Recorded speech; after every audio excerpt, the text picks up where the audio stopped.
Professor, distinguished academicians, senior officers, various scholars, and students.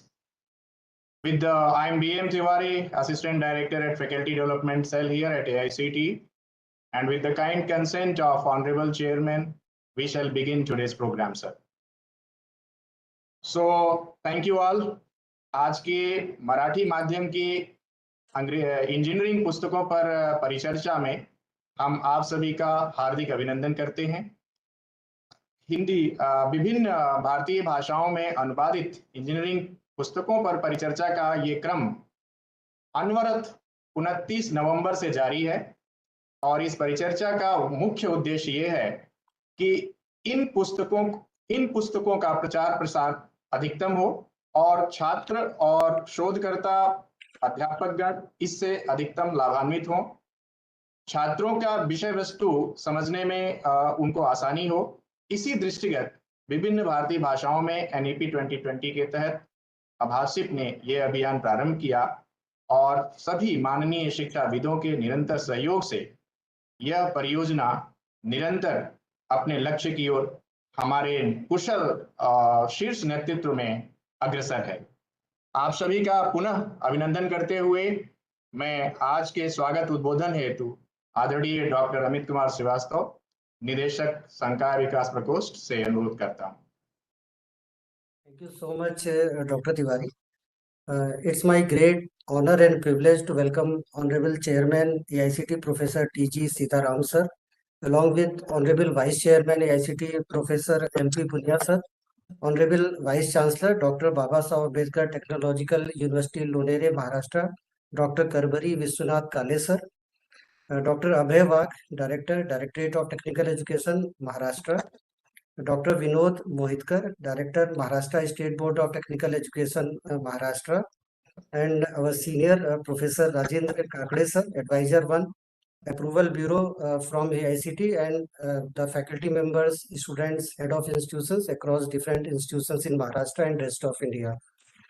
In brief, I just want to inform all of you that in alignment with the National Education Policy 2020, AICT has initiated the technical book writing scheme, and subsequently all these books have been launched in various states in Maharashtra recently on 14th November 2022 in the presence of Honorable Minister of State for Education, Government of India, along with Honorable Technical Education Minister of the Maharashtra State.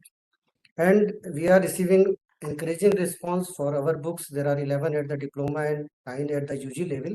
And subsequently, AICT has also initiated the technical book writing for the second year, having 88 books in which the authors from the faculty members from the different IITs and NITs are part of this technical book writing scheme.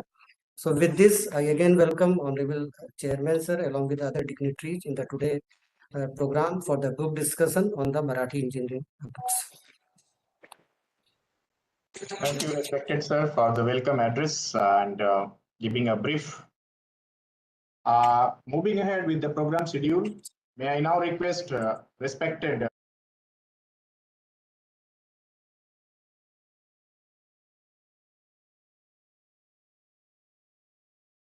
मैं doctor Praveen Patil, assistant professor MBAS college of engineering, Ambajogai से अनुरोध करता हूं कि वो कृपया applied chemistry with lab manual की विशेषताओं पर प्रकाश डालें।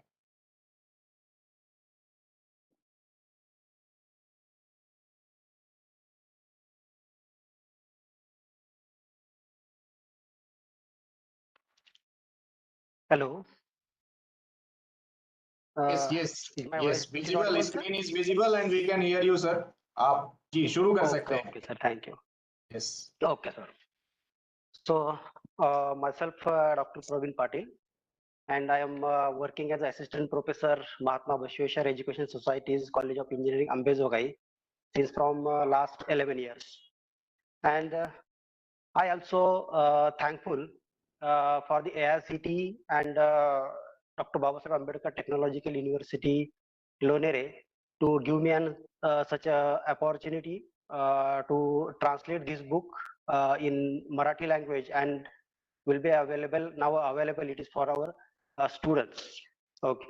Now I will just I will explain in Marathi now. सर्वांना नमस्कार. मराठी ही जी भाषा आहे ती सर्वांनाच माहिती आहे की अमृताशी ती पैज जिंकू शकते. मराठीमध्ये मराठी भाषिक लोक हे महाराष्ट्रामध्ये, देशामध्ये आणि जगामध्ये एक 14 ते 15 कोटीच्या आसपास हे लोक आहेत आणि त्यांची ही मातृभाषा आहे. मातृभाषा म्हणजे अशी भाषा जी आईच्या गर्भातून आपण शिकून येतो आणि जन्मानंतर आपण पहिली जी भाषा शिकतो, जी आपल्या कानावर पडते, ती असते मराठी. आणि त्यातून जर आपल्याला शिक्षण मिळत असेल, तर it is very nice thing. नवीन शैक्षणिक धोरणानुसार AICTEच्या मॉडेल क्युरिक्युलमनुसार उपयोजित रसायनशास्त्र हे पुस्तक डेव्हलप केलेलं आहे. त्याचे इंग्लिशमधील जे ऑथर्स आहेत ते अंजू रावले मॅडम आणि देवदत्त सराफ मॅडम यांनी खूप चांगल्या प्रकारे हे पुस्तक लिहिलेलं आहे. आणि याच्यानंतर आपण पाहू की कसा हा पुस्तकाचा फ्लो आहे, हा एवढा मस्त आहे की जसं आपण एखादं नॉवेल वाचतो किंवा एखाद्या गोष्टीचं पुस्तक वाचतो, ते वाचताना आपल्याला कंटाळा येत नाही. त्याच पद्धतीने ह्या पुस्तकाचं पूर्ण रचना केलेली आहे. हे तुम्ही स्क्रीनवरती पाहू शकता की हे जे पुस्तक आहे उपयोजित रसायनशास्त्र प्रयोगशाळा पुस्तिकेसह, हे पुस्तक 214 पानांचं पुस्तक आहे. आणि हे जे पुस्तक आहे ते पुस्तक ट्रान्सलिटरेटेड आणि ट्रान्सलेटेड हे असं पुस्तक आहे. म्हणजे याच्यामध्ये बऱ्याचशा अशा टेक्निकल गोष्टी आहेत की ज्या जशाच्या तशा ठेवलेल्या आहेत. फॉर एक्झाम्पल आपण घेऊ की नायट्रोजन. आता नायट्रोजनला आपण N असा सिम्बॉल लिहितो केमिस्ट्रीमध्ये. तर N जर आपण ट्रान्सलेट करायचं म्हणलं तर ते न होतं. पण ते आपण ट्रान्सलेट केलेलं नाही, कारण N नायट्रोजन याचा काहीतरी एक अर्थ आहे. आणि आपण जर त्याला ट्रान्सलेट केलं तर न याला काही अर्थ उरणार नाही, जसा N ला किंवा नायट्रोजनला अर्थ आहे. Sir please next slide please.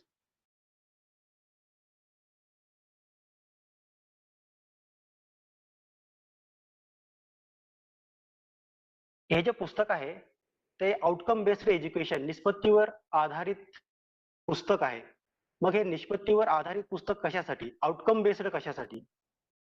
तर भारतामध्ये आपल्याला माहिती आहे की बऱ्याचशा संस्था आहेत, महाराष्ट्रातील संस्था आहेत ज्या उच्च शिक्षण देतात. आणि उच्च शिक्षण देणाऱ्या संस्था आहेत महाराष्ट्रामध्ये, ते AICTE संलग्न असतात. महाराष्ट्रात आपल्या MSBT संलग्न पॉलिटेक्निक पदविका अभ्यासक्रम चालवतो. आणि AISHच्या रिपोर्टनुसार भारतामध्ये 1043 विद्यापीठ, 42,343 महाविद्यालय आणि लाखोंच्या संख्येत स्टँड अलोन म्हणजे वैयक्तिक संस्थांची कॉलेजेस आहेत. आणि MSBTच्या अंडर जवळपास 300+ पदविका अभ्यासक्रम चालवणाऱ्या संस्था आणि कॉलेजेस आहेत. पण आपण जर एक विचार केला की टेक्निकल एज्युकेशन मध्ये क्वांटिटी वाढत चालली आहे, क्वांटिटी वाढत चालली याचा अर्थ काय, तर खूप सारे विद्यार्थी हे ऍडमिशन्स घेतात, पण ते बाहेर पडल्यानंतर, ते एज्युकेशन घेऊन 3 वर्षानंतर बाहेर पडल्यानंतर जो एम्प्लॉयबिलिटी रेशो आहे, जे रोजगाराचं जे प्रमाण आहे ते खूप कमी आहे. हे असं का होतं? तर जनरली याचा एक मेन कारण हे आहे की आपण जे शिक्षण घेतो ते इंग्रजी माध्यमातून घेतो. आणि पदविका अभ्यासक्रमाला आपण ज्यावेळेस ऍडमिशन घेतो त्यावेळेस पदविका अभ्यासक्रमामध्ये आपण 10वी पर्यंत, म्हणजे जनरली 99% जे विद्यार्थी आहेत जे पदविकाला किंवा डिप्लोमा फर्स्ट इयर पॉलिटेक्निकला ऍडमिशन घेतात, ते 10वी पर्यंत प्युअरली मराठी मीडियम ते शिकलेले असतात. आणि जसं ते ऍडमिशन घेतात डिप्लोमा फर्स्ट इयरला, त्यांना पूर्ण इंग्लिशचं बंबार्डिंग होऊन जातं. मग बऱ्याचशा गोष्टी ज्या मराठीतून कळत असतात किंवा मराठीतून आपल्याला विचार करण्याची किंवा स्वप्न पाहण्याची जी किंवा वाचण्याची, विचार करण्याची जी शक्ती असते, ती इंग्लिश आपल्याला डायरेक्टली आल्यामुळं आपण ते करू शकत नाही. मग काय करायचं, तर पाठ करायचं. प्रत्येक गोष्ट पाठ करायची, प्रत्येक गोष्ट पाठ करायची. आणि पाठ केल्यामुळे काय होतं, तर परीक्षेसाठी तुम्ही पास व्हाल, पण पाठ केल्यामुळे तुम्हाला जे काही नॉलेज मिळालं पाहिजे ते नॉलेज मिळत नाही. जे काही तुम्हाला ज्ञान मिळायला पाहिजे, जे रोजगारक्षम ज्ञान आहे, जे मिळायला पाहिजे ते मिळत नाही. त्यानंतर आउटकम बेस्ड एज्युकेशन सिस्टम जी आहे, निष्पत्तीवर आधारित शिक्षण, ज्याचं मी ट्रान्सलेशन केलं आहे, निष्पत्ती आधारित शिक्षण, ते नॅक आणि एनबीए सारख्या ज्या संस्था आहेत ते त्यांनी लागू केलेले आहेत आणि ते लागू करण्यावरती त्यांचा खूप जोर आहे. आउटकम बेस्ड एज्युकेशन जे आहे ते इनपुट पद्धतीऐवजी आउटपुट म्हणजे निष्पत्ती काय, तुम्ही अभ्यासक्रम झाल्यानंतर बाहेर पडल्यानंतर तुम्हाला काय मिळणार आहे, तुम्हाला कुठे जॉब मिळणार आहे, तुम्ही किती नॉलेज घेऊन जात आहे, त्याच्यावरती हे आधारित शिक्षण आहे. मग सर प्लीज नेक्स्ट स्लाइड.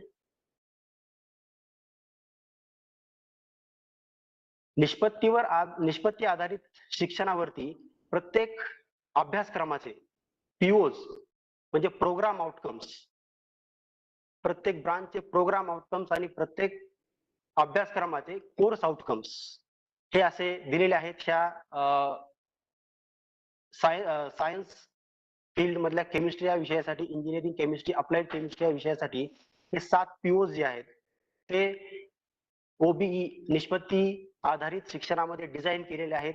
मूलभूत PO1 आहे, मूलभूत आणि शिस्तबद्ध विशिष्ट ज्ञान, समस्येचे विश्लेषण, त्याच्या उपायांची रचना करणे आणि विकास करणे, अभियांत्रिकी साधने आणि प्रयोग आणि चाचण्या करणे, समाज शाश्वतता, पर्यावरणासाठी अभियांत्रिकीच्या काही पद्धती वापरणे, प्रकल्प व्यवस्थापन करणे आणि दी कंटिन्युअस एज्युकेशन म्हणजे आपण कंटिन्युअस आयुष्यभर शिकत राहणे, हे त्यांचे पीओज आहेत.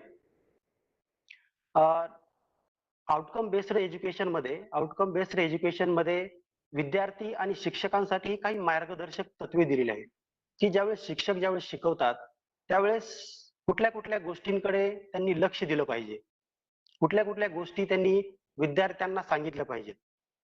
तर कमी वेळेमध्ये आणि त्यांच्याच भाषेमध्ये त्यांना आपल्याला शिकवता आलं पाहिजे. विविध उदाहरणं, विविध मॉडेल्स दाखवून हे करता आलं पाहिजे. आणि ब्लूम टेक्नॉलॉजीनुसार जे थर आहेत, ब्लूम टेक्नॉलॉजी 7 थर म्हणजे रिमेंबरिंग असेल, आठवणे, समजून घेणे, दुसरा थर लागू करणे, म्हणजे शिक्षकांनी कुठला स्तर तपासायचा आणि विद्यार्थी कुठल्या गोष्टीमध्ये सक्षम असला पाहिजे. ह्या ब्लूम्स वर्गीकरणामध्ये, ब्लूम्स टेक्नॉलॉजीमध्ये दिलेला आहे. रिमेंबर, विद्यार्थ्याची आठवण्याची क्षमता चांगली पाहिजे, विद्यार्थ्यांना व्याख्या किंवा काही जे संदर्भ नियम असतील ते त्यांच्या लक्षात राहिले पाहिजेत. रिमेंबरिंग ही सुद्धा एक ब्लूम्स टेक्नॉलॉजी मधली बेसची पद्धत आहे. टू अंडरस्टँड, समजून घेणे, विद्यार्थ्यांना त्यांच्या कल्पना स्पष्ट करण्यासाठी विविध उदाहरणं देऊन त्यांना सांगणं आणि त्यासाठी त्यांना त्या गोष्टी समजून आल्या पाहिजेत. त्यानंतर विश्लेषण, टू इम्प्लिमेंट, एखादी गोष्ट समजल्यानंतर वापरायची कशी, म्हणजे आपण जर एखाद्या थेअरी पिरियड मध्ये जर आपण एखादी गोष्ट शिकवली तर ती इम्प्लिमेंट, प्रॅक्टिकल करताना कशी करायची ते विद्यार्थ्यांना सांगणे. टू एक्सप्लेन, विश्लेषण करणे.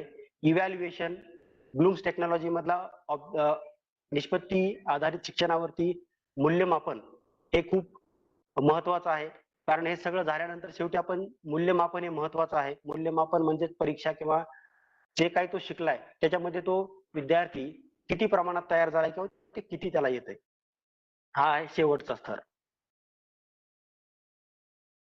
जसं प्रोग्राम आउटकम आहे तसे या विषयासाठी काही 5 म्हणजे जनरली 5 जे आहे ते कोर्स आउटकम आहेत. प्रत्येक टॉपिक साठी एक कोर्स आउटकम आहे, म्हणजे जे आपल्या सिलेबस मध्ये या पुस्तकामध्ये जे 5 टॉपिक दिलेले आहेत, अणुरचना आणि रासायनिक बंध आहे, त्यानंतर पाणी एक आहे, वॉटर, त्यानंतर अभियांत्रिकी साहित्य, engineering materials, then fuels and lubricants, वंगण आणि इंधन, आणि विद्युत रसायनशास्त्र. हा प्रत्येक टॉपिक शिकल्यानंतर आणि आपण विद्यार्थ्यांना शिकवल्यानंतर त्यांच्यामध्ये कुठले गुण डेव्हलप झाले पाहिजेत, तर ते झाले कोर्स आउटकम्स. हे 5 कोर्स आउटकम आहेत ज्या 5 युनिट साठी हे ऍप्लिकेबल होतात. Sir next slide please.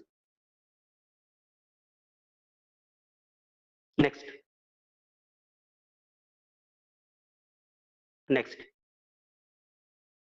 Okay, now here आपण इथं पाहतोय की जे सुरुवातीला आपण प्रोग्राम आउटकम्स पाहिले आणि इथं जे कोर्स आउटकम पाहिले पाठीमागच्या स्लाइड मध्ये,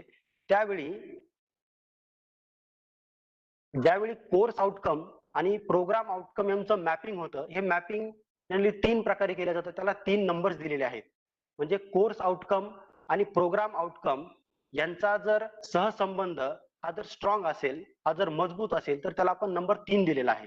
म्हणजे CO1, PO1 3 नंबर, म्हणजे त्यांचा दोन्हींचा जो सहसंबंध आहे कोर्स आउटकम आणि प्रोग्राम आउटकम, त्याला 3 नंबर दिलाय. जर तो सहसंबंध जरा मीडियम असेल, मध्यम असेल, तर त्याच्यासाठी आपण 2 नंबर हा दिलेला आहे. आणि जर हा सहसंबंध हा जर एकदम कमकुवत आणि कमी असेल, तर त्याच्यासाठी 1 हा क्रमांक आपण त्यासाठी दिलेला आहे. हे आहे CO आणि PO mapping. Next slide sir. आता आपण वळूयात अभ्यासक्रमामध्ये जे काही 5 युनिट्स दिलेले आहेत. हे 5 युनिट्स जे आहेत ते ज्यावेळेस मी ट्रान्सलेट करत होतो, आता फक्त जे ट्रान्सलेट करताना जे काही अनुभव अनुभव आले, अनुवादाचे अनुभव जे काही आले आणि पुस्तकाची काही ठळक वैशिष्ट्ये आहेत, ही ठळक वैशिष्ट्ये मी फक्त इथे सांगणार आहे. अभ्यासक्रमातील जे काही 5 युनिट आहेत, पहिला युनिट आहे अणुरचना, रासायनिक बंध आणि द्रावण, म्हणजे atomic structure, chemical bonding and solutions. Then water. Second पाणी. दुसरा आहे अभियांत्रिकी साहित्य, इंजिनिअरिंग मटेरियल्स, इंधन आणि वंगण यांचे रसायनशास्त्र,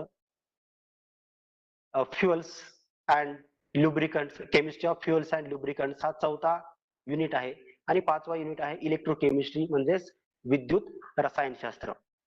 ज्यावेळेस आपण ह्या 5 टॉपिकचा आपण फ्लो प्रवाह ज्यावेळेस पाहतो, हे पुस्तक असं डिझाईन केलेलं आहे की हे वाचताना कुठं कंटाळवाणं तुम्हाला वाटत नाही.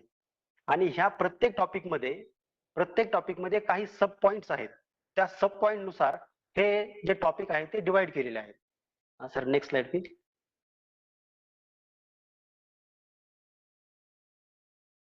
पुस्तकाची ठळक वैशिष्ट्ये जी आहेत, आपण जे 5 टॉपिक जे पाहिले, त्या 5 टॉपिक पैकी प्रत्येक टॉपिक मध्ये हे जे स्क्रीनवरती तुम्हाला दिसत आहेत की पदविका अभ्यासक्रम उत्तीर्ण झालेल्या विद्यार्थ्यांमध्ये कुठले कुठले गुण डेव्हलप झाले पाहिजेत किंवा तो काय करण्यासाठी कॅपेबल झाला पाहिजे, दॅट इज आउटकम. काय निष्पन्न झालं त्या टॉपिक शिकवल्यानंतर किंवा तो टॉपिक शिकल्यानंतर. तर पदविका अभ्यासक्रम उत्तीर्ण झालेल्या विद्यार्थ्यांमध्ये वैज्ञानिक चौकशी, क्युरिओसिटी, कारण आणि परिणाम यांचा संबंध तपासण्याची क्षमता त्याच्यामध्ये विकसित झाली पाहिजे. तार्किक विचार त्याला करता आला पाहिजे. निरीक्षण, ऑब्झर्वेशन आणि एक्सप्लेनेशन, विश्लेषण त्याला करता आलं पाहिजे. आणि एखाद्या गोष्टीचा अर्थ त्याला लावता आला पाहिजे. ह्या गोष्टी विकसित झाल्या पाहिजेत ज्यावेळेस हा टॉपिक आपण शिकू किंवा शिकवल्यानंतर ह्या गोष्टी डेव्हलप झाल्या पाहिजेत. प्रत्येक युनिटमध्ये काही पॉइंट्स आहेत. जसं की पहिला पॉइंट, युनिटमध्ये टॉपिक चालू झाल्यानंतर युनिटची वैशिष्ट्ये, एखाद्या युनिटची काय वैशिष्ट्ये आहेत.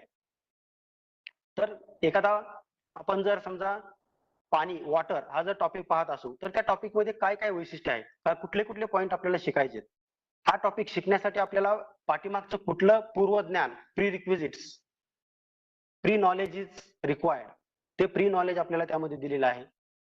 त्यानंतर युनिट आउटकम्स, जसे प्रोग्राम आउटकम्स होते जे एखाद्या ब्रांच बद्दल असायचे, कोर्स आउटकम होते, आता इथं युनिट आउटकम, म्हणजे हा टॉपिक शिकल्यानंतर तुम्ही कुठल्या गोष्टी करण्यासाठी कॅपेबल झाला पाहिजे, ते म्हणजे युनिट आउटकम्स, युनिट निष्पत्ती.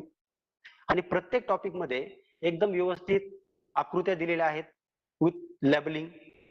प्रत्येक ठिकाणी उदाहरणं, तक्ते, प्रवाह तक्ते म्हणजे फ्लो चार्ट्स. आणि प्रत्येक टॉपिक मध्ये जिथे जिथे आवश्यक आहे तिथे स्वयंमूल्यांकन प्रश्न दिले आहेत आणि त्याचबरोबर त्यांची उत्तरं पण त्या ठिकाणी दिलेली आहेत. तसेच मनोरंजक तथ्य त्या ठिकाणी दिलेले आहेत. खूप डिझाईन केलेलं पुस्तक आहे. त्याच्यामध्ये अॅनिमेटेड तुम्हाला एक बॉक्स दिसेल, त्या बॉक्स मध्ये मनोरंजक तथ्य, जसं पाणी आपल्याला कुठून मिळतं किंवा त्याचा सोर्स काय, किंवा समुद्रामध्ये किती पर्सेंटेज पाणी असतं, त्याच्यामध्ये किती क्षार असतं, हे जरी सिलेबसला नसलं तरी आपल्याला माहितीसाठी, आपल्या मनोरंजनासाठी, आपली त्याच्यामधील जी क्युरिओसिटी आहे ती वाढवण्यासाठी त्याच्यामध्ये काही मनोरंजक तथ्य दिलेले आहेत. त्यानंतर शेवटी काही समस्या, एक्झाम्पल्स दिलेले आहेत, काही प्रॉब्लेम्स दिलेले आहेत विथ देअर सोल्युशन्स. आणि टॉपिकच्या नंतर युनिट सारांश दिलेला आहे, म्हणजे पूर्ण टॉपिक शिकून झाल्यानंतर पूर्ण टॉपिक मध्ये, पूर्ण युनिट मध्ये तुम्ही काय काय शिकलात तो पूर्ण युनिटची समरी, युनिट सारांश शेवटी दिलेला आहे आणि सर्वात शेवटी सराव प्रश्न. सराव प्रश्न, आता सराव प्रश्न म्हणजे जे काही वरचे आपण पॉइंट शिकलो त्या पॉइंट्स वरती आधारित काही क्वेश्चन्स आहेत, काही प्रश्न आहेत, ते सराव प्रश्न म्हणून त्यामध्ये दिलेले आहेत. एक क्वेश्चन बँक दिलेली आहे, क्वेश्चनरी दिलेली आहे. क्वेश्चनचा भाग संपल्यानंतर त्याच टॉपिक मध्ये प्रयोग खाली आहे. त्या टॉपिकशी युनिटशी रिलेटेड जेवढे काही प्रयोग असतील 1 2 3 हे प्रत्येक टॉपिक वरती डिपेंड आहे, ते त्याच ठिकाणी खालच्या बाजूला दिलेले आहेत. जनरली आपल्याला असं असतं की एक थेअरीचं पुस्तक वेगळं असतं आणि प्रॅक्टिकलचं पुस्तक, एक्सपेरिमेंटचं पुस्तक हे वेगळं असतं. तसं ह्या पुस्तकामध्ये नाही. त्या युनिटशी रिलेटेड जेवढे काही एक्सपेरिमेंट आहेत ते सगळी एक्सपेरिमेंट त्याच पुस्तकाच्या खाली शेवटी दिलेले आहेत. त्या प्रयोगांची लिस्ट खाली दिलेली आहे आणि त्याच्यानंतर आपण पाहू प्रयोगाशी संबंधित सर्व गोष्टी याच्यानंतरच्या स्लाइडमध्ये. प्रयोग झाल्यानंतर नो मोर, अधिक जाणून घ्या. जर तुम्हाला याच्या व्यतिरिक्त कुठली जर गोष्ट जाणून घ्यायची असेल तर नो मोर मध्ये काही गोष्टी दिलेल्या आहेत, त्या ठिकाणी तुम्ही जाणून घेऊ शकता. आणि सर्वात शेवटी संदर्भाने सजेस्टेड लर्निंग, संदर्भाने सुचवलेले वाचन म्हणजे रेफरन्स बुक्स जे काही दिलेले आहेत. तुम्ही आणखी जर तुम्हाला काही त्यातून डीप मध्ये काही जर माहिती पाहिजे असेल, ज्ञान पाहिजे असेल, तर तुम्ही तिथं जे काही ऑथरायझर पुस्तकांची जी लिस्ट दिलेली आहे त्याच्यामधून तुम्ही सिलेक्ट करून तिथं आणखी ज्ञान तुम्ही घेऊ शकता किंवा आणखी ज्ञान तुम्ही संपादन करू शकता. हे झालं एका टॉपिकच्या बद्दलचं. आता याच्यानंतर मी जसं सांगितलं की प्रयोगाच्या बद्दल, प्रयोग हे या टॉपिक मध्येच इन्क्लूड केलेले आहेत. तर प्रयोगामध्ये काय काय आहे तर त्याची फक्त मी इथं एक प्रत्येक पॉइंट मेन्शन केलेला आहे. प्रयोगाचे विधान टायटल सुरुवातीला आहे. त्यानंतर प्रयोगाचे महत्व, हा प्रयोग का करायचा, काय सिग्निफिकन्स आहे त्या प्रयोगाचा. रिलेटिव्ह थेअरी, जर एखाद्या थेअरीशी रिलेटेड तो जर प्रयोग असेल तर त्याची थेअरी त्या ठिकाणी दिलेली आहे. प्रयोगाची निष्पत्ती, outcome, outcome of the that practical, what is the outcome. Then कुठल्या रसायन, कुठले केमिकल्स किंवा कुठल्या काचेच्या वस्तू किंवा कुठल्या आणखी जर अपॅरेटस असतील जे आपण वापरले त्यांची लिस्ट त्या ठिकाणी दिलेली आहे. सुरक्षिततेच्या बाबतीत सूचना, केमिस्ट्रीच्या लॅबमध्ये ज्यावेळेस आपण प्रॅक्टिकल्स करतो, प्रयोग करतो, त्यावेळेस खूप प्रिकॉशन्स, खूप काळजी घ्यावी लागते, कारण केमिस्ट्री लॅब मधली प्रत्येक गोष्ट ही टॉक्सिक असते. तर त्या गोष्टीच्या साठी काही सुरक्षिततेच्या सूचना, सेफ्टी प्रिकॉशन्स त्या ठिकाणी दिलेल्या आहेत की कुठल्या गोष्टी करायच्या आणि कुठल्या नाही करायच्या लॅबमध्ये आल्यानंतर, तुम्ही एक्सपेरिमेंट ज्यावेळेस करत असता त्यावेळेस. त्याच्यानंतर कॅल्क्युलेशन अँड रिझल्ट्स, कॅल्क्युलेशन, निरीक्षण आणि observations and calculations are there.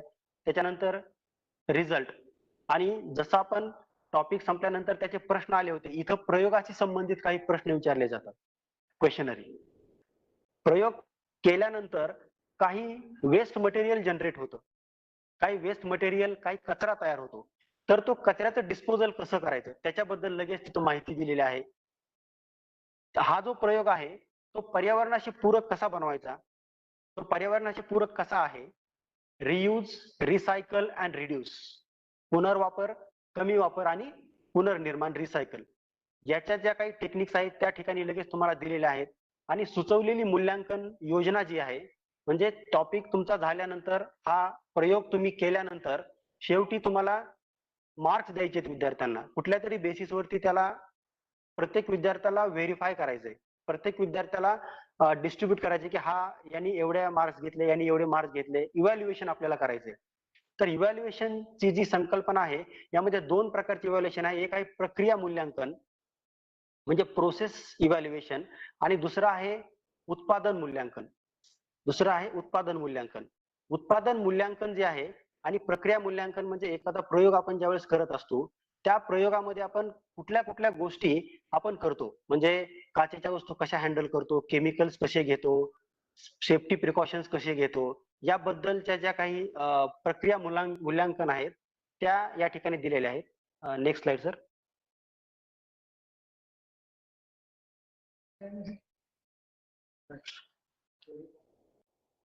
Sir next slide.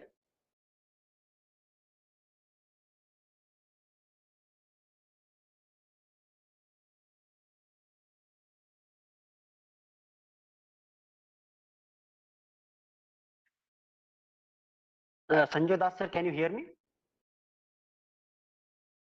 Okay sir. Okay, this is the slide. So सुचवलेली मूल्यांकन प्रक्रिया जी आहे ती मूल्यांकन प्रक्रियेत विद्यार्थ्यांना आपण ज्यावेळेस मार्क्स देऊ त्यावेळी जसं मी सांगितलं की प्रक्रिया मूल्यांकन, प्रोसेस इव्हॅल्युएशन आणि प्रोडक्ट इव्हॅल्युएशन हे दोन प्रकारचे इव्हॅल्युएशन आहेत ज्यामध्ये मार्क्स प्रक्रिया निर्देशांक प्रक्रिया मूल्यांकनासाठी 70% मार्क दिलेले आहेत आणि उत्पादन मूल्यांकनासाठी 30% मार्क दिलेले आहेत. म्हणजे विद्यार्थी ज्यावेळेस प्रॅक्टिकल्स करत असतात, एक्सपेरिमेंट करत असतात, तो प्रयोग ज्यावेळेस करत असतात त्यावेळी वजन वेट करताना एखाद्या कंपाऊंडचं वेट घेताना तो कसा घेतो आहे त्याच्यासाठी त्याला 10 मार्क दिलेले आहेत. सोल्युशन तयार करणे केमिस्ट्रीच्या प्रॅक्टिकलचा सर्वात महत्वाचा आणि मूळ गाभा जो असतो तो सोल्युशन्स तयार करणे.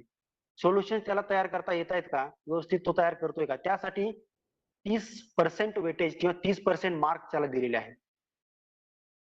नीटनेटकेपणा cleanliness, how he cleans his table, नीटनेटकेपणाला 10 मार्क्स आहेत. तो काचेच्या वस्तू किंवा इतर जे अपॅरेटस केमिस्ट्री लॅब मध्ये आहे तो कसे हाताळतोय त्याला 10 मार्क आहेत. आणि सुरक्षिततेची खबरदारी जे काही वरती सुरक्षिततेचे जे काही प्रिकॉशन्स दिले होते ते तो व्यवस्थित करतोय की नाही, तो खबरदारी तो घेतोय का नाही, तो जर घेत असेल तर त्याला 10 मार्क व त्याच्यानुसार त्याला मार्क दिले जातात. दुसरा आहे उत्पादन मूल्यमापन म्हणजेच प्रोडक्ट. त्याला रिझल्ट तोंडी मार्क म्हणजे तोंडी परीक्षा त्याची घ्यायची ओरल, त्याला आपण वायवा ओस म्हणतो. वायवा ओसला 10 मार्क आहेत. रिपोर्ट लिहिणे, अहवाल तयार करणे त्यासाठी 10 मार्क आहेत. आणि कॅल्क्युलेशन, डेफिनेशन आणि रिझल्ट जो आहे त्याच्यासाठी शेवटी 10 मार्क दिलेले आहेत. याच्यावरून त्याला पूर्ण मूल्यांकन प्रक्रिया जी सांगितली जाते आणि त्या प्राध्यापकांनी त्या शेवटी हे मार्क दिल्यानंतर सही करायची आहे. हे झाल्यानंतर पुस्तकाची आणखी काही ठळक वैशिष्ट्ये आहेत. Next slide sir. पुस्तकाची आणखी काही जे काही थोडक्यात ठळक वैशिष्ट्ये सांगतो. जसा पुस्तक चालू होतं तसं तुमच्या अनुक्रमणिका आहे सुरुवातीला, त्यानंतर संक्षेप आणि चिन्हांची यादी दिलेली आहे. जेवढे काही संक्षेप सिम्बॉल्स तुम्ही वापरणार आहात, इनिशियल्स तुम्ही वापरणार आहात त्यांची यादी दिलेली आहे. जे काही एकके आपण वापरतो त्यांची यादी दिलेली आहे, म्हणजे मिलीग्रॅम्स पर लिटर किंवा ग्रॅम्स पर लिटर, त्याचा फुल फॉर्म काय हे दिलेलं आहे. टॉपिक नुसार, युनिट नुसार त्यांची यादी दिलेली आहे. तक्ते जेवढे तक्ते आहेत टॉपिक नुसार, युनिट नुसार त्यांची पूर्ण यादी आहे. काही आयनिक संयुगे आणि सहसंयुग संयुगे, आयनिक कंपाऊंड्स आणि कोव्हॅलेंट कंपाऊंड यांची एक यादी दिलेली आहे. पाण्यात विरघळणारे आणि पाण्यात असणारे काही सामान्य क्षार विरघळणारे यांची यादी दिलेली आहे. प्रयोगशाळेतील काही सामान्य सूचना या दिलेल्या आहेत. प्रयोगशाळेतील काचेच्या वस्तू त्यांच्या डायग्राम्स त्या दिलेल्या आहेत आपल्याला ओळखण्यासाठी, विद्यार्थ्यांना ओळखण्यासाठी. आणि शेवटी जो आहे तो सीओ पीओ प्राप्तीचा जो तक्ता आहे मी सुरुवातीला जो सांगितला होता तो तक्ता शेवटी दिलेला आहे. झाल्यानंतर प्रत्येक विद्यार्थ्याला सीओ आणि पीओ किती मिळाले म्हणजे त्याचा आउटकम काय याचा एक ब्लँक तक्ता दिलेला आहे. तो तक्ता शिक्षकांनी भरायचा आहे आणि विद्यार्थ्यांना मूल्यमापन करायचे. आणि सर्वात शेवटी दिलेली आहे सूची. सूची म्हणजे एखादा जर शब्द असेल जसं की आपण हार्ड वॉटर म्हणजे सुफेन पाणी आणि दुष्पेन पाणी, दुष्पेन पाणी कुठल्या पेज वरती आहे पाठीमागं हे जर तुम्हाला बघायचं असेल तर तिथं पेज नंबर दिलेला आहे, तुम्ही पाठीमागं जाऊन त्या पेज वरती जाऊन तो पॉईंट कुठं आहे ते पाहू शकता. म्हणजे डायरेक्टली एखाद्या पॉईंट मध्ये तुम्हाला जर जम्प व्हायचं असेल बुकच्या मध्ये तर तुम्ही त्या सूचीच्या माध्यमातून तुम्ही जाऊ शकता. तर या पद्धतीने हे खूप छान प्रकारे डिझाईन केलेलं पुस्तक आहे आणि आशा आहे की सर्व प्राध्यापकांनी ते पाहिलेलं असेल, डिप्लोमाच्या सर्व प्राध्यापकांनी पाहिलेलं असेल. हे ज्यावेळेस पुस्तक वाचता जसं मी सांगितलं की ते पुस्तक वाचताना तुम्हाला कंटाळवाणं वाटत नाही आणि विद्यार्थ्यांनाही एकदम मला जेवढं शक्य तेवढ्या रिसोर्सेस वापरून यामध्ये ट्रान्सलेशन आणि ट्रान्सलिटरेशन करण्याचा मी प्रयत्न केलेला आहे. तर अशा पद्धतीने हे पुस्तक खूप चांगल्या प्रकारे शिक्षक आणि विद्यार्थ्यांसाठी उपयोगी आहे. तर या ठिकाणी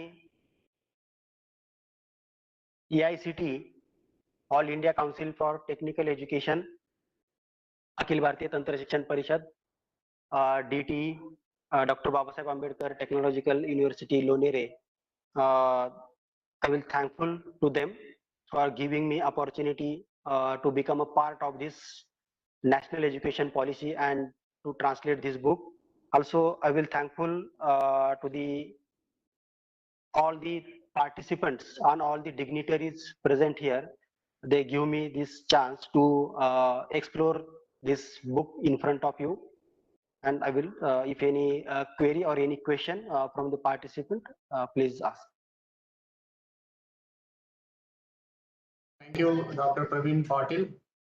As participants are requested to raise their hands if they have any query related to both the books discussed. As both the resource persons are very much here, they will certainly respond to you.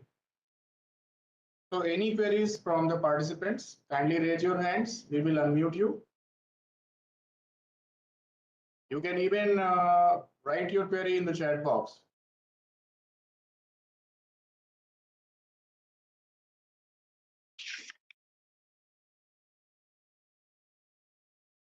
Mr. Kishore Patil raised the hand. Yeah, Mr. Kishore Patil, you are being unmuted. Kindly let us know your query, please. Sir, thank you, sir. Yes, please. Just I want to ask you फक्त एक question असा आहे sir, आता तुम्ही ज्यावेळेस English मधनं मराठीमध्ये translate करताना सुरुवात केली सर, त्यावेळेस बेसिकली मोठा प्रश्न असतो की आपण जसं तसं ट्रान्सलेट करायला जातो, म्हणजे इंग्लिश टू मराठी, आणि ती वाक्यरचना जमत नाही, जी एक्झॅक्टली वाक्यरचना हवी की ज्याच्यातनं अर्थ निघायला हवा. ओके. जसं आपण गुगल ट्रान्सलेटर बघितलं तर एखादी वाक्यरचना पण टाकली तर ती वेगळीच, कधी कधी त्याचा अर्थ वेगळा असतो. तर तो कसा तुम्ही हे केला, टॅकल केला? तर ते असं आहे, त्यासाठी सर, त्यासाठीच ट्रान्सलेशनची गोष्ट ही गुगल ट्रान्सलेटरवर पण होते आणि त्यासाठीच आम्हाला पण त्यांनी अपॉइंटमेंट दिलेली आहे की जर आपण समजा एखादं बुक तुम्ही गुगल ट्रान्सलेटर मध्ये टाकलं तर तुम्हाला पूर्णचे पूर्ण ट्रान्सलेट होऊन मिळणार आहे. पण ह्युमन इंटरव्हेन्शन त्याच्यासाठी कशासाठी आहे की त्याच्यामधले काही ग्रामॅटिकल मिस्टेक्स जे आहेत, किंवा एखादा जसं आपण मी म्हणतो की आय एम अ बॉय, हा इंग्लिश सेंटेन्स आहे, तुम्ही जर गुगल ट्रान्सलेटरवर टाकलं तर त्याला येणार मी आहे मुलगा, पण ऍक्च्युली मराठीमध्ये आपण म्हणतो मी मुलगा आहे शेवटी यायला पाहिजे. मग ती जी वाक्यरचना आहे ती वाक्यरचना आपल्याला मॅन्युअलीच करावी लागते आणि त्याच्यासाठी एक AICTEचं AI आर्टिफिशियल इंटेलिजन्स टूल होतं, त्याची आम्हाला खूप मदत झाली. दुसरं गुगल ट्रान्सलेटरचाही मदत घेतली आम्ही. आणि तिसरं जे होतं ते आपण जे काही आपलं लहानपणापासून आपण मराठी शिकलो, जे काही व्याकरण शिकलो, त्याच्यामधून सुद्धा काही गोष्टी आपण वाक्यरचना तयार केलेल्या आहेत. त्यासाठीच हे पुस्तक ट्रान्सलेट करण्यासाठी मला एक 6 महिन्याचा वेळ लागला. म्हणजे ती सर्वांसाठीच ती एक नवीन अनुभव होता, तर तो 6 महिन्याचा वेळ लागला. नक्कीच सर, तुमच्या मदतीने आम्हाला कमी वेळ लागेल. नक्की सर. अजून एक प्रश्न होता माझा असा,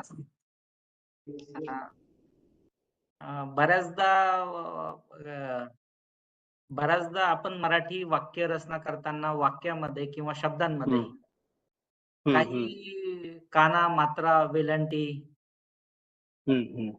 तर टेक्निकल मध्ये याचा काही असा काही संदर्भ येतो का? जसं मीला पहिली विलंटी लिहिली का दुसरी विलंटी लिहिली, किंवा आणीला आणि आपण करतो तो त्याच्याबद्दल मला थोडस फक्त. म्हणजे हे व्याकरणाचाच एक विषय आहे हा पण.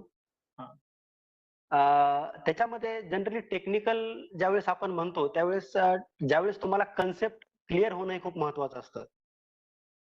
तिथं समजा माध्यमिक तुम्ही लिहिलं किंवा रसायनशास्त्र लिहिलं किंवा एखादी वेलांटी पहिली वेलांटीच्या ऐवजी दुसरी वेलांटी गेली, पण त्याचा अर्थ काही वेगळा जर होत नसेल, त्याचा अर्थ वेगळा होत नसेल त्या वेलांटी चुकल्याने किंवा वेलांटी दुसरी आल्याने, तर काही अडचण येत नाही. तुम्हाला कन्सेप्ट जर कळाली, क्लिअर झाली, तर इट इज ओके.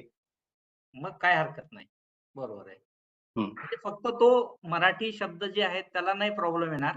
समजा पॉलिटेक्निक लिहिलं, त्याचा जर संदर्भ वेगळा आला किंवा जर त्याचा अर्थ जर वेगळा झाला तर मग तो प्रॉब्लेम होऊ शकतो. पण जर एखादा काना किंवा मात्रा किंवा वेलांटी इकडची तिकडची झाली आणि जर त्याचा अर्थ बदलत नसेल तर काही अडचण नाही. Okay okay, thank you so much sir. Thank you sir. Thank you. Okay. Any other query, please?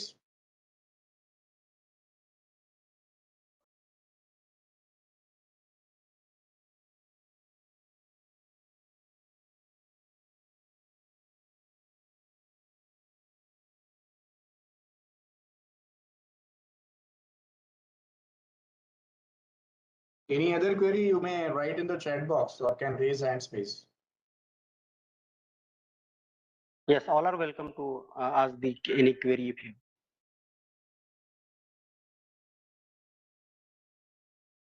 Okay, thank you, Dr. Patil. So we shall move ahead to the concluding session.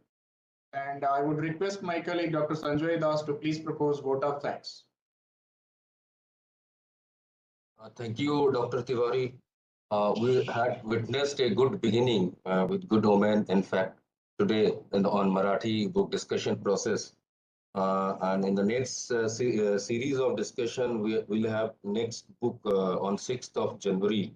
That is Mathematics 1 for non-CSC and CSC students. So I wish others also similar fashion join that program also on 6th of January. At the end of today's session, on behalf of AICT, we express our sincere gratitude to both the resource persons today, Dr. Mrs. Archana Neemkar, Assistant Professor, Ballarpur Institute of Technology, Chandrapur, and Dr. Praveen Patil, Assistant Professor, MBS College of Engineering, Amba Jogai. Both the resource person wonderfully explained the book concept and what all salient features in the book.